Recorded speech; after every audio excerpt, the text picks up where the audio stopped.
Hello વિદ્યાર્થી મિત્રો, સ્વાગત છે તમારું વિઝા નર્સિંગ ક્લાસીસમાં. આપણો આ વિડીયો પણ કન્ટિન્યુએશન છે આપણી પીએચસી સ્ટાફ નર્સ એક્ઝામનો. આજના વિડીયોનો ટોપિક છે ધ રિપ્રોડક્ટિવ સિસ્ટમ. આ જ વિડીયોમાં આપણે વાત કરવાના છીએ રિપ્રોડક્ટિવ સિસ્ટમની એનાટોમી અને ફિઝિયોલોજી, જેના અંદર મેલ રિપ્રોડક્ટિવ સિસ્ટમ અને ફિમેલ રિપ્રોડક્ટિવ સિસ્ટમની વાત કરીશું. સાથે સાથે મેન્સ્ટ્રુઅલ સાયકલ, હોર્મોન્સ અને ફર્ટિલાઇઝેશનની પણ વાત કરીશું. અને અંતમાં આપણે મેલ રિપ્રોડક્ટિવ ડિસીઝ અને ફિમેલ રિપ્રોડક્ટિવ ડિસીઝ પણ આના અંદર ઇન્ક્લુડ કરી દીધા છે. એટલે કે એનાટોમીની સાથે સાથે આપણે એમએસએનની પણ ચર્ચા આ વિડીયોમાં આપણે કરી લઈશું. તો ચલો શરૂ કરીએ.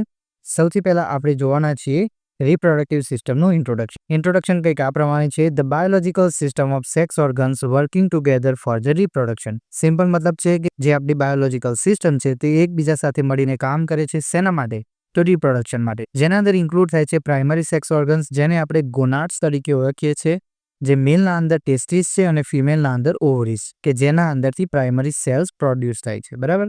સેકન્ડ છે એસેસરી ડક્ટ્સ એન્ડ ગ્લેન્ડ્સ, કે જે મદદ કરે છે એ પ્રાઇમરી સેક્સ ઓર્ગનમાંથી પ્રોડ્યુસ થતા સેલને આગળ લાવવા માટે.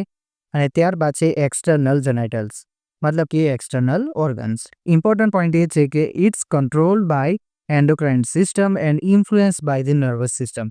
એટલે કે આખી જે આપણી રિપ્રોડક્ટિવ સિસ્ટમ છે એ mainly endocrine system through control થતી હોય છે અને જેને ઇન્ફ્લુએન્સ કરે છે નર્વસ સિસ્ટમ. આગળ વધીએ તો સૌથી પહેલાં આપણે જોઈશું મેલ રિપ્રોડક્ટિવ સિસ્ટમ. એના અંદર અલગ અલગ ઓર્ગન્સ આવેલા હોય છે, જેના અંદર સૌથી પહેલાં આપણે વાત કરીશું ટેસ્ટિસ વિશે, જે છે પ્રાઇમરી સેક્સ ઓર્ગન. એનો શેપ કેવો છે? તો ઓવલ શેપ છે અને હાઉસ ઇન ધી સ્ક્રોટમ, મતલબ કે સ્ક્રોટમના અંદર ગોઠવાયેલા છે. જો એના સ્ટ્રક્ચરની વાત કરીએ તો સૌથી પહેલાં આવે છે ટ્યુનિકા આલ્બ્યુજિનિયા, જે છે ડેન્સ આઉટર કવરિંગ, જે આઉટર કવરિંગ લેયર બનાવે છે.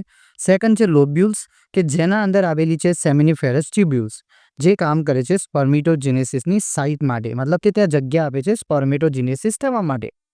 થર્ડ આવે છે ઇન્ટરસ્ટિશિયલ સેલ્સ, જે ટેસ્ટોસ્ટેરોનને પ્રોડ્યુસ કરવાનું કામ કરે છે. એના પછી આવે છે સેટોલિસ સેલ્સ, જે સપોર્ટ, નરિશમેન્ટ એન્ડ પ્રોટેક્શન કરે છે સ્પર્મેટોજેનેટિક સેલ્સનું. બરાબર. એક્ઝામ પોઈન્ટની વાત કરીએ તો તે છે testosterone is essential for the male secondary sex characteristics and sperm production. મતલબ કે ટેસ્ટોસ્ટેરોન સેકન્ડરી સેક્સ કેરેક્ટરિસ્ટિક્સ અને સ્પર્મ પ્રોડક્શન માટે જરૂરી છે. જો આગળ વધીએ તો સેકન્ડ આવે છે સ્પર્મેટોજિનેસિસ, મતલબ કે સ્પર્મ પ્રોડક્શન કઈ રીતે થાય છે? તો બિગિન્સ એટ ધ પ્યુબર્ટી, મતલબ કે પ્યુબર્ટી એજ 12 થી 14 વર્ષની મેલના અંદર હોય ત્યારે સ્ટાર્ટ થાય છે. અને તે સ્ટાર્ટ કોના ઇન્ફ્લુએન્સથી થાય છે? તો FSH અને LH. FSH મતલબ કે follicle stimulating hormone and LH મતલબ કે લ્યુટિનાઇઝિંગ હોર્મોન.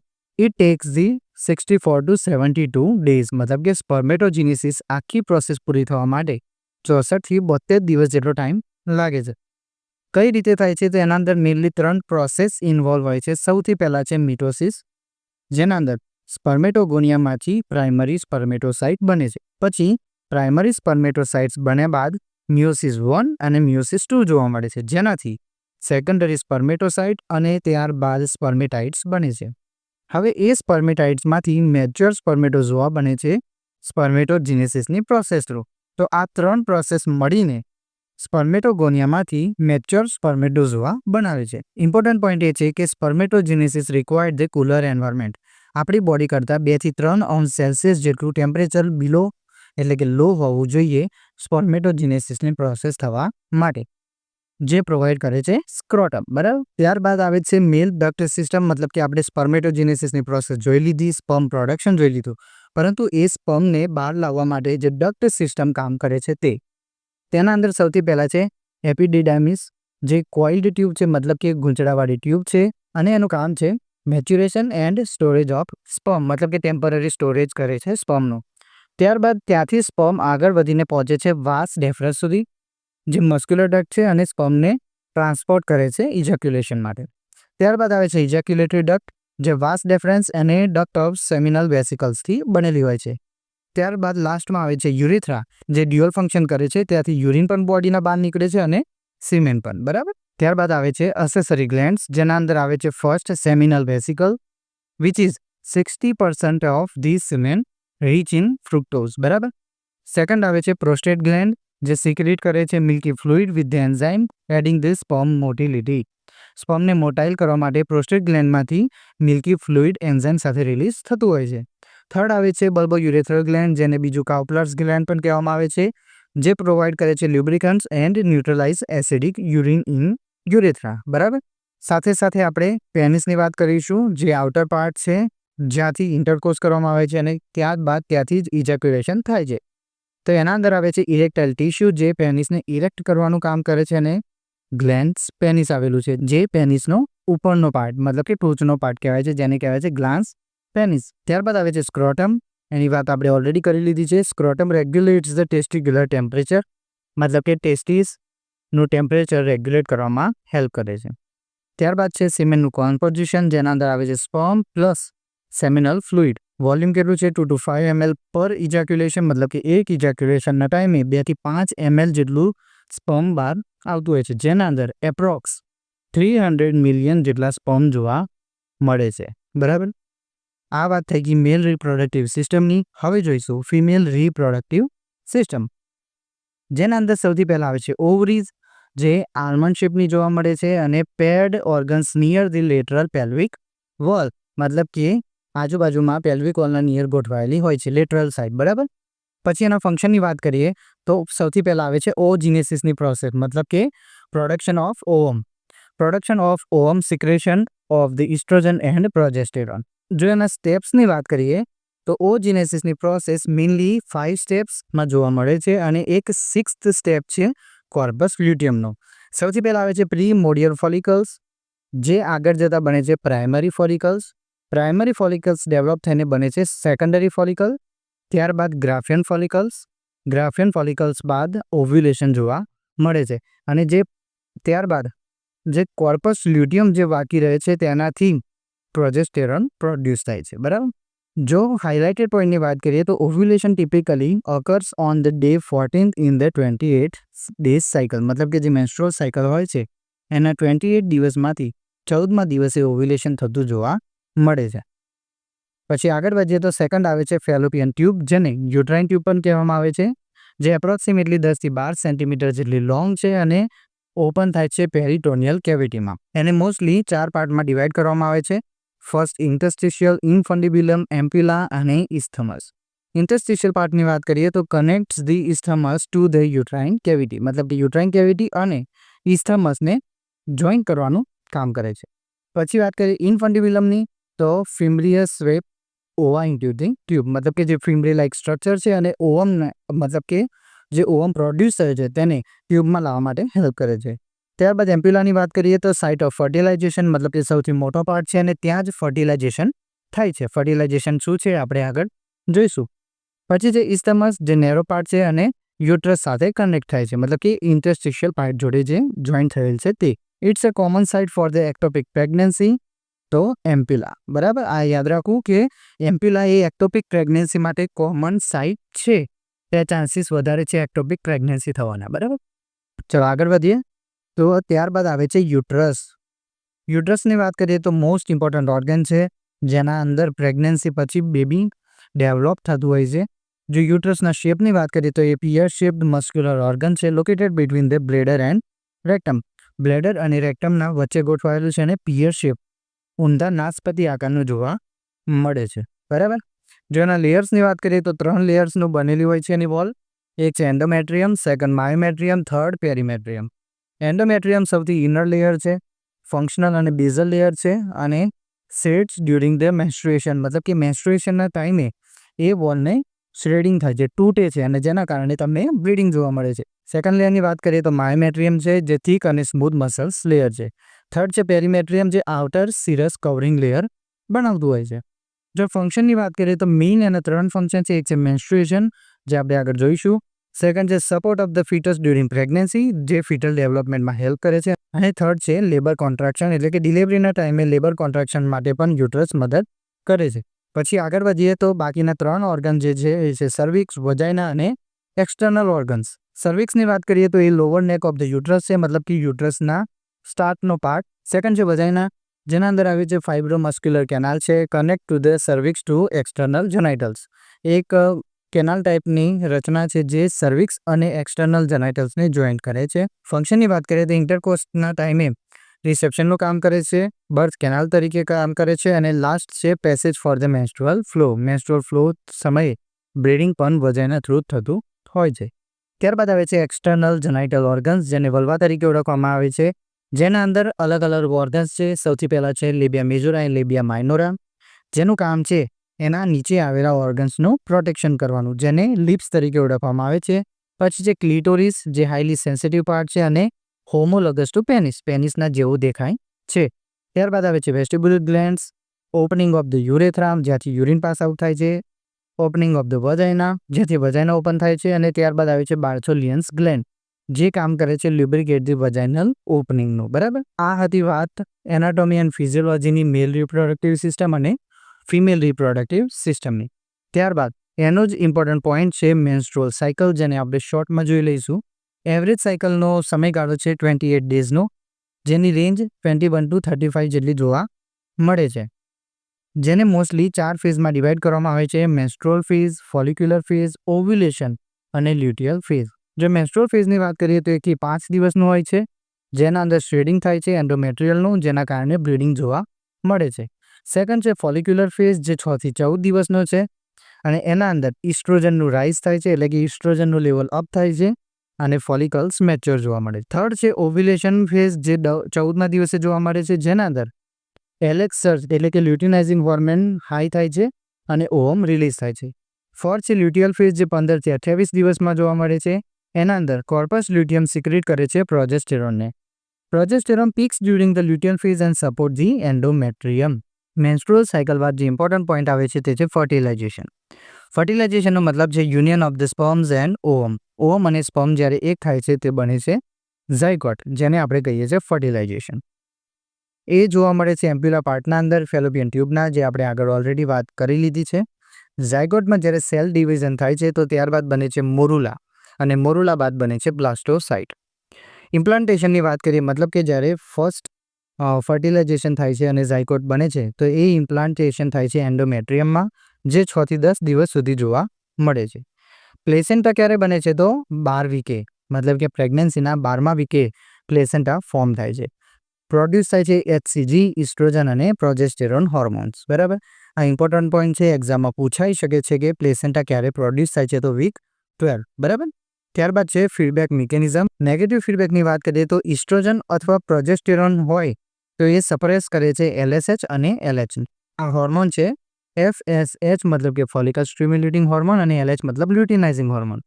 પોઝિટિવ ફીડબેકની વાત કરીએ તો મિડ સાયકલ ઇસ્ટ્રોજન હોય તો એ સર્જ થાય ત્યારે LH પીક પર જોવા મળે છે. ત્યારબાદ વાત કરીએ આપણે હોર્મોનલ કંટ્રોલની, જેના અંદર આવે છે HPG એક્સિસ, જેનો મતલબ થાય છે હાઇપોથેલેમિક પિચ્યુટરી ગોનાડલ એક્સિસ. હાઇપોથેલેમસના કારણે GnRH રિલીઝ થાય છે. એન્ટિરિયર પિચ્યુટરી ગ્લેન્ડના કારણે FSH અને LH રિલીઝ થાય છે. એ જ રીતે ઓવરીઝ અને ટેસ્ટિસના કારણે ઇસ્ટ્રોજન, પ્રોજેસ્ટેરોન અને ટેસ્ટોસ્ટેરોન રિલીઝ થાય છે.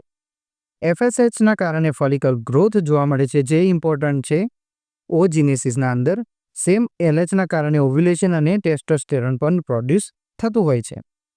ત્યારબાદ આપણે વાત કરીશું કોન્ટ્રાસેપ્શન મેથડની, જે શોર્ટમાં જોઈ લઈશું. જેના અંદર બેરિયર ફિઝિકલ મેથડની વાત કરીએ તો કોન્ડમ અને ડાયાફ્રામ. હોર્મોનલ કેમિકલ્સની વાત કરીએ તો પીલ્સ અને ઇન્જેક્ટેબલ્સ જોવા મળે છે. પછી ઇન્ટ્રાયુટ્રાઇન મિકેનિઝમની વાત કરીએ તો કોપર-ટી, જે નોન હોર્મોનલ હોય છે. નેચરલ બિહેવિયરલ રિધમ મેથડની વાત કરીએ તો એબ્સ્ટિન્સ, અને જો સર્જિકલની વાત કરીએ તો વાસેક્ટોમી અને ટ્યુબેક્ટોમી. હવે તમારે કોમેન્ટ્સમાં જણાવવાનું છે કે વાસેક્ટોમી અને ટ્યુબેક્ટોમીમાંથી મેલ માટે કઈ છે અને ફિમેલ માટે કઈ પ્રોસિજર છે. ઇમ્પોર્ટન્ટ પોઈન્ટની વાત કરીએ તો કોપર-ટી લોંગ ટર્મ છે, રિવર્સિબલ છે, મતલબ કે એકવાર ઇમ્પ્લાન્ટ કર્યા બાદ કાઢી શકાય છે, અને નોન હોર્મોનલ છે. પછી જો લેબ ઇન્વેસ્ટિગેશનની વાત કરવામાં આવે તો મેલના અંદર સિમેન એનાલાઇસિસ અને ટેસ્ટોસ્ટેરોન લેવલ ચેક કરવામાં આવે છે. ફિમેલની વાત કરીએ તો FSH, LH, પેલ્વિક અલ્ટ્રાસાઉન્ડ અને પેપ સ્મિયર કરવામાં આવે છે. પ્રેગ્નન્સી ટેસ્ટના અંદર HCG ડિટેક્શન કરવામાં આવે છે, યુરિન અને બ્લડ થ્રુ. બરાબર, HCG ડિટેક્ટ થાય છે 6 to 10 days of the fertilisation. Fertilisation થયા બાદ HCG 6 થી 10 દિવસના અંદર તમે જોઈ શકો છો, જેનાથી પ્રેગ્નન્સી ડિટેક્ટ થાય છે. અહીં આપણું એનાટોમી અને ફિઝિયોલોજી પૂરું કરીએ છીએ. હવે આપણે સ્ટાર્ટ કરીશું મેલ રિપ્રોડક્ટિવ ડિસીઝ, ત્યારબાદ જોઈશું ફિમેલ રિપ્રોડક્ટિવ ડિસીઝ. મેલના ડિસીઝની વાત કરીએ તો સૌથી પહેલો ડિસીઝ જે કોમન છે ઇરેક્ટાઇલ ડિસફંક્શન, જેને ઈડી કહેવામાં આવે છે. એની ડેફિનેશન જોઈએ તો inability to achieve or maintain an erection sufficient for intercourse, મતલબ કે જે પેનિસનો પાર્ટ છે તે સફિશિયન્ટ રીતે ઇરેક્શન થતો ના હોય, જેનાથી સેક્સ્યુઅલ ઇન્ટરકોર્સ પણ પ્રોપર રીતે થઈ શકે નહીં. જેના કારણની વાત કરીએ, કોઝિસની વાત કરીએ તો વાસ્ક્યુલર કોઝિસના અંદર આવે છે આર્થેરોસ્ક્લેરોસિસ અથવા ડાયાબિટીસ. ન્યુરોલોજીકલના અંદર આવે છે સ્પાઇનલ કોર્ડ ઇન્જરી. સાયકોલોજીકલની વાત કરીએ તો એન્ઝાઇટી અને ડિપ્રેશન. અને અમુક મેડિસિન જેવી કે હાઇપરટેન્સિવ મેડિસિન અને એન્ટી ડિપ્રેશન મેડિસિનના કારણે પણ ઇરેક્ટાઇલ ડિસફંક્શન જોવા મળી શકે છે. સિમ્ટમ્સ સિમ્પલ છે, ડિફિકલ્ટી ઇન ઇરેક્શન અને રિડ્યુસ સેક્સ્યુઅલ ડિઝાયર. જો ડાયગ્નોસિસની વાત કરીએ તો history, physical examination, hormone testing જોવા મળે છે. ટ્રીટમેન્ટની વાત કરીએ તો સિમ્પલ છે, લાઇફસ્ટાઇલ મોડિફિકેશન. PDE5 ઇન્હિબિટરનો યુઝ કરવામાં આવે છે, ફોર એક્ઝામ્પલ સ્લાઇડનાપિલ. અને હોર્મોનલ થેરાપી જો ટેસ્ટોસ્ટેરોન લો હોય તો.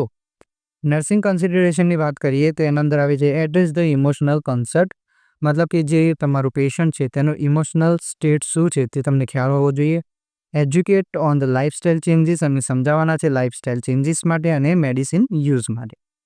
સેકન્ડ ડિસીઝની વાત કરીએ તો તે છે પ્રોસ્ટેટિસ. ડેફિનેશન એની છે inflammation of the prostate gland. Simple છે.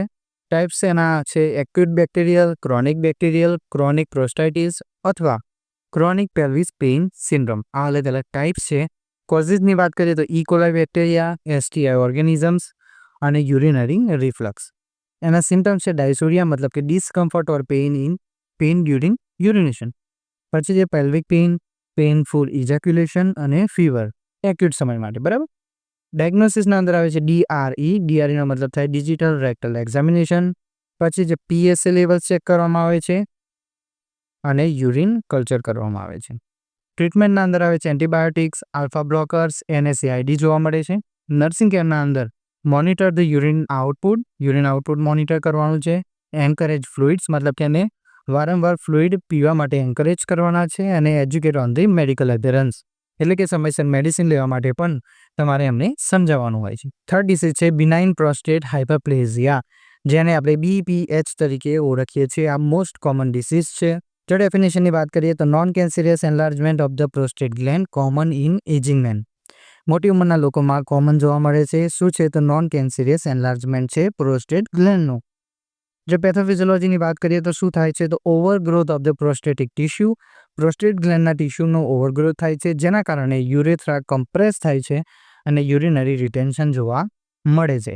સિમ્ટમની વાત કરીએ તો weak urine stream, hesitancy, nocturia, incomplete bladder empty જોવા મળે છે. સિમ્પલ છે. કેમ તો ઓલરેડી યુરેથ્રા કમ્પ્રેસ છે, જેના કારણે પ્રોપર યુરિનેશન થઈ શકે નહીં. ત્યારબાદ ડાયગ્નોસિસની વાત કરીએ તો PSA ટેસ્ટ, અલ્ટ્રાસાઉન્ડ અને ડિજિટલ રેક્ટલ એક્ઝામિનેશન કરવામાં આવે છે. ટ્રીટમેન્ટની વાત કરીએ તો આલ્ફા બ્લોકર્સ, 5-alpha રિડક્ટેઝ ઇન્હિબિટર અને સર્જરી. નર્સિંગ રોલની વાત કરીએ તો પ્રી અને પોસ્ટ ઓપરેટિવ કેર આપવાની છે અને કેથેટર કેર આપી શકાય. Teaching the pelvic exercise. Fourth ડિસીઝની વાત કરીએ તો એ છે પ્રોસ્ટેટ કેન્સર, જેની ડેફિનેશન છે malignant tumour of the prostate gland. Risk factor તો એજ અબવ 50, ફેમિલી હિસ્ટ્રી અને આફ્રિકન ડિસેન્ટ. સિમ્ટમ્સના અંદર આવે છે સિમિલર ટુ BPH અને બ્લડ ઇન યુરિન જોવા મળી શકે. ક્યારેક બોન પેઇન પણ જોવા મળી શકે. ડાયગ્નોસિસ PSA ટેસ્ટ, DRE નો મતલબ digital rectal examination, prostate biopsy. ટ્રીટમેન્ટની વાત કરીએ તો સર્જરી, જે પ્રોસ્ટેક્ટોમી છે, removal of the prostate gland, radiation અને હોર્મોનલ થેરાપી. નર્સિંગ કેરના અંદર પ્રી અને પોસ્ટ ઓપરેટિવ મોનિટરિંગ અને સાયકોલોજીકલ સપોર્ટ. ફિફ્થ ડિસીઝ છે ક્રિપ્ટોસેટિઝમ, જેનો મતલબ થાય છે અનડિસેન્ડેડ ટેસ્ટિસ. કન્જેનાઇટલ ડિસીઝ હોય છે મોસ્ટલી, જેના અંદર ટેસ્ટિસ જે સ્ક્રોટમના અંદર ઉતરી આવેલા ના હોય. કોમ્પ્લિકેશન તો ઇન્ફર્ટિલિટી અને ટેસ્ટિક્યુલર કેન્સર થઈ શકે. ટ્રીટમેન્ટ ઓર્ચિડોપેક્સી, એટલે કે સર્જિકલ પ્લેસમેન્ટ, એટલે કે એને શું હોય જેના અંદર સર્જરી થ્રુ સ્ક્રોટમના અંદર ટેસ્ટિસને પ્લેસ કરવામાં આવતા હોય. પછી હોર્મોનલ થેરાપી. નર્સિંગ રોલની વાત કરીએ તો parental counselling, post operative care અને ઇન્ફેક્શન પ્રિવેન્શન. હવે આપણે જોઈશું ફિમેલ રિપ્રોડક્ટિવ ડિસીઝ, જેના અંદર સૌથી પહેલાં છે પોલિસિસ્ટિક ઓવરિયન સિન્ડ્રોમ, PCOS, જે અત્યારના સમય માટે મોસ્ટ કોમન ડિસીઝ થઈ ગયો છે દરેક ગર્લ્સ અને ફિમેલ માટે. ડેફિનેશનની વાત કરીએ તો endocrine disorder with multiple cyst in the ovaries and hormonal imbalance જોવા મળે છે. ઇડિયોલોજી એટલે કે કોઝ એન્ડ અનનોન છે. પરંતુ એસોસિએટ કોઝની વાત કરીએ તો ઇન્સ્યુલિન રેઝિસ્ટન્સના કારણે એસોસિએટેડ હોઈ શકે. સિમ્પટમની વાત કરીએ તો ઇરેગ્યુલર મેન્સ્ટ્રુઅલ સાયકલ, પછી હાયર્સ્યુટિઝમ, એકને, ઓબેસિટી અને ઇન્ફર્ટિલિટી જોવા મળે છે. ડાયગ્નોસિસના અંદર પેલ્વિક અલ્ટ્રાસાઉન્ડ અને હોર્મોનલ લેવલ્સ. હોર્મોનલ્સ લેવલના અંદર હાઈ એન્ડ્રોજન્સ અને એલએચ લેવલ ચેક કરવામાં આવે છે. ટ્રીટમેન્ટની વાત કરીએ તો લાઇફસ્ટાઇલ મોડિફિકેશન છે, જેના અંદર આવે છે વેઇટ લોસ અને ડાયટ. મેડિસિનના અંદર મેટફોર્મિન, જો એના માટે ઇન્સ્યુલિન રેઝિસ્ટન્સ હોય તો ઓરલ કોન્ટ્રાસેપ્ટિવ્સ આપવામાં આવે છે. અને fertility drug if conception is desire, મતલબ કે જો પ્રેગ્નન્સી રાખવાની ઈચ્છા હોય તો એ માટે ફર્ટિલિટી ડ્રગ્સ આપવામાં આવે છે. નર્સિંગ રોલની વાત કરીએ તો એજ્યુકેશન આપવાનું છે એમને ડાયટ અને એક્સરસાઇઝ માટે, ઇમોશનલ સપોર્ટ આપવાનો છે અને મેડિસિન માટે સમજાવવામાં આવે. ત્યારબાદ સેકન્ડ છે એન્ડોમેટ્રિયોસિસ, જેનું ડેફિનેશન થાય છે growth of endometrial tissue outer side of the uterus. યુટ્રસના આઉટર સાઇડમાં એન્ડોમેટ્રિયલ ટિશ્યુનો ગ્રોથ થાય છે, જેને આપણે કહીએ છીએ એન્ડોમેટ્રિયોસિસ. જેની કોમન સાઇટની વાત કરીએ તો ઓવરીઝ, ફેલોપિયન ટ્યુબ અને પેલ્વિક પેરિટોનિયમ. સિમ્ટમ્સના અંદર ડિસમેનોરિયા એટલે કે પેઇનફુલ મેન્સ્ટ્રુઅલ સાયકલ, ડિસ્પેરિયુનિયા મતલબ કે પેઇનફુલ ઇન્ટરકોર્સ, ઇન્ફર્ટિલિટી અને પેલ્વિક પેઇન જોવા મળે છે. ડાયગ્નોસિસના અંદર લેપ્રોસ્કોપી અને અલ્ટ્રાસાઉન્ડ સાથે સાથે પેલ્વિક એક્ઝામિનેશન. ટ્રીટમેન્ટના અંદર NSAID, non steroidal anti inflammatory drugs for pain, hormonal therapy example GnRH analogues, surgery, laparoscopy, excisions. Nursing કેરની વાત કરીએ તો પેઇન મેનેજમેન્ટ, પ્રી અને પોસ્ટ ઓપરેટિવ સપોર્ટ અને ઇમોશનલ કાઉન્સિલિંગ. થર્ડ ડિસીઝના અંદર આવે છે uterine fibroids. Definition benign smooth muscles tumour in uterus, મતલબ કે યુટ્રસના અંદર બિનાઇન સ્મૂથ મસલ્સની ટ્યુમર જોવા મળે. સિમ્ટમની વાત કરીએ તો મોનોરેજિયા, હેવી બ્લીડિંગ, પેલ્વિક પ્રેશર અને ફ્રીક્વન્ટ યુરિનેશન. ડાયગ્નોસિસના અંદર અલ્ટ્રાસાઉન્ડ અને MRI. ટ્રીટમેન્ટના અંદર મેડિકેશન, જેના અંદર આવે છે હોર્મોનલ કંટ્રોલ માટે GnRH એગોનિસ્ટ. સર્જરીના અંદર માયોમેક્ટોમી અને હિસ્ટેક્ટોમી. નર્સિંગ રોલની વાત કરીએ તો મોનિટર બ્લીડિંગ, પોસ્ટ અને પ્રી ઓપરેટિવ કેર, સાથે સાથે એનિમિયા મેનેજમેન્ટ. ફોર્થ ડિસીઝ છે પેલ્વિક ઇન્ફ્લેમેટરી ડિસીઝ PID, જેના અંદર ફિમેલ રિપ્રોડક્ટિવ ઓર્ગન્સના અંદર ઇન્ફેક્શન જોવા મળે છે, જેના અંદર યુટ્રસ, ફેલોપિયન ટ્યુબ્સ અને ઓવરીઝ તમામ ઓર્ગન્સ આવી જાય છે. કોઝિસ તો મોસ્ટલી સેક્સ્યુઅલ ટ્રાન્સમિટેડ ઇન્ફેક્શન હોઈ શકે, જેના અંદર ક્લેમિડિયા અથવા ગોનોરિયા. સિમ્ટમ તો lower abdominal pain, fever, abnormal discharges, painful intercourse જોવા મળતો હોય છે. કોમ્પ્લિકેશનના અંદર ઇન્ફર્ટિલિટી, એક્ટોપિક પ્રેગ્નન્સી અને ક્રોનિક પેલ્વિક પેઇન. ડાયગ્નોસિસના અંદર સર્વાઇકલ સ્વેબ ટેસ્ટ અને અલ્ટ્રાસાઉન્ડ. ટ્રીટમેન્ટના અંદર બ્રોડ સ્પેક્ટ્રમ એન્ટીબાયોટિક્સ આપવામાં આવે છે. નર્સિંગ રોલના અંદર early identification, STI education, partner treatment અને મેડિકેશન એડરન્સ વિશે સમજાવવાનું રહે છે. ફિફ્થ ડિસીઝ છે સર્વાઇકલ કેન્સર અને એનો કોઝ જોઈએ તો persistence infection of the HPV virus, જેમાં મેઇનલી ટાઈપ 16 અને ટાઈપ 18 HPV. બરાબર. સિમ્ટમ્સના અંદર abnormal vaginal bleeding specially after the intercourse, foul smelling જોવા મળશે અને પેલ્વિક પેઇન. સ્ક્રીનિંગની વાત કરીએ તો pap smear test start from the age 21. પ્રિવેન્શનના અંદર આવે છે HPV વેક્સિનેશન અને સેફ સેક્સ પ્રેક્ટિસ. ટ્રીટમેન્ટના અંદર સર્જરી, રેડિયેશન થેરાપી, કીમોથેરાપી વગેરે વગેરે. નર્સિંગ રોલના અંદર સ્ક્રીનિંગ, એડવોકેસી, પોસ્ટ ઓપરેટિવ કેર અને સાયકોસોશિયલ સપોર્ટ. સિક્સ્થ ડિસીઝ જે આવે છે એ છે ઓવરિયન કેન્સર, જેના અંદર રિસ્ક ફેક્ટર છે એજ અબવ 50, ફેમિલી હિસ્ટ્રી અને BRCA મ્યુટેશન. સિમ્ટમના અંદર આવે છે bloating, pelvic pain, weight loss વગેરે. ડાયગ્નોસિસના અંદર CA 1 to 5 blood test, pelvic imaging. ટ્રીટમેન્ટના અંદર સર્જરી, કીમોથેરાપી અને નર્સિંગ રોલના અંદર education on the signs and symptom, emotional support, chemotherapy side effect management. અને 7 છે એમેનોરિયા, જેનો મતલબ થાય એબ્સન્સ ઓફ મેન્સ્ટ્રુએશન. જેના અંદર ટાઈપ્સની વાત કરીએ તો પ્રાઇમરી ટાઈપના અંદર આવે છે નો મેન્સ્ટ્રુઅલ બાય એજ 16, મતલબ કે 16 વર્ષની એજ સુધી મેન્સ્ટ્રુએશન સ્ટાર્ટ ના થઈ હોય. અને સેકન્ડરી છે stop menstruation for the 3+ month, મતલબ કે 3 મહિનાથી વધારે સમય સુધી મેન્સ્ટ્રુએશન આવ્યું ના હોય. કોઝિસના અંદર PCOS હોઈ શકે, એનોરેક્સિયા, સ્ટ્રેસ અને થાઇરોઇડ ડિસીઝ. ડાયગ્નોસિસના અંદર હોર્મોનલ અને ઇમેજિંગ. ટ્રીટમેન્ટના અંદર depends on the cause, nutrition, hormonal therapy અને કાઉન્સિલિંગ. અને નર્સિંગ રોલના અંદર educate on the reproductive health, mental health અને સપોર્ટ. આ હતા આપણા ફિમેલ રિપ્રોડક્ટિવ ડિસીઝ. અત્યાર સુધી આપણે એનાટોમી અને ફિઝિયોલોજી જોઈ લીધી, મેન્સ્ટ્રુઅલ સાયકલ જોઈ લીધી, ફર્ટિલાઇઝેશન માટે વાત કરી લીધી અને સાથે સાથે મેલ રિપ્રોડક્ટિવ ડિસીઝ અને ફિમેલ રિપ્રોડક્ટિવ ડિસીઝની વાત કરી લીધી. અહીંયા આપણે બધું જ કવર કરી લીધું છે. હવે આપણે થોડા MCQs જોઈશું, જેના કારણે એક સમરી પણ થઈ જાય અને સાથે સાથે તમને ખ્યાલ પણ આવી જાય કે આગળ આપણે શું વાત કરી. MCQsના અંદર સૌથી પહેલા છે which hormone causes the ovulation. નીચેમાંથી કયા હોર્મોનના કારણે ઓવ્યુલેશન થાય છે? તો એનો જવાબ આવે છે LH લ્યુટિનાઇઝિંગ હોર્મોન. સેકન્ડ છે fertilisation typically occurs in the which part of the Fallopian tube. આ મેં તમને કીધું હતું કે ઇમ્પોર્ટન્ટ છે, જેનો જવાબ આવે છે એમ્પિલા, કેમ કે એમ્પિલા લોંગેસ્ટ પાર્ટ છે ફેલોપિયન ટ્યુબનો. થર્ડ છે which gland contributes most volume to semen. સિમેનના અંદર સૌથી વધારે વોલ્યુમ શેનો હોય છે? તો સેમિનલ વેસિકલ્સ. કેટલો હોય છે? તો 60% જેટલો. Which hormone maintain the endometrium after ovulation? તો પ્રોજેસ્ટેરોન. ફિફ્થની વાત કરીએ તો which cells nourish and support the developing sperm. આ પણ આવી ગયું હતું, તો Sertoli cells. What layer of the uterus is shed during the menstruation. મતલબ કે સૌથી અંદરનું લેયર, જેનું નામ હતું એન્ડોમેટ્રિયમ. સેવન્થ છે the primary function of epididymis is તો આન્સર શું આવશે? તો સ્પર્મ મેચ્યુરેશન અને સાથે સાથે સ્પર્મનું ટેમ્પરરી સ્ટોરેજ. બરાબર. આઠમું છે which structure release the HCG after implantation. તેના અંદર આવશે ટ્રોફોબ્લાસ્ટ. નવમાની વાત કરીએ તો which hormone peaks during the luteal phase. તો એનો જવાબ આવશે પ્રોજેસ્ટેરોન. 10થની વાત કરીએ તો what is the normal site of the sperm production. તો સેમિનિફેરસ ટ્યુબ્યુલ. 11થની વાત કરીએ તો polycystic ovarian syndrome PCOS is associate with the which hormonal imbalance. તો હાઈ એન્ડ્રોજન, જે આપણે વાત કરી હતી કે એના કારણે ટેસ્ટ કરવામાં આવે છે, હોર્મોનલ ટેસ્ટ, કે એન્ડ્રોજન લેવલ હાઈ છે કે નહીં. 12થની વાત કરીએ તો which infection is a common cause of the pelvic inflammatory disease. તો ક્લેમિડિયા. HPV શેના અંદર આવશે? તો કેન્સર. બરાબર, આ યાદ રાખવાનું. 13ની વાત કરીએ તો pap smear is use to detect. Pap smear શેના માટે યુઝ થાય છે? તો સર્વાઇકલ કેન્સર માટે. 14માની વાત કરીએ તો બિનાઇન પ્રોસ્ટેટિક હાઇપરપ્લેઝિયા શું કોઝ કરે છે?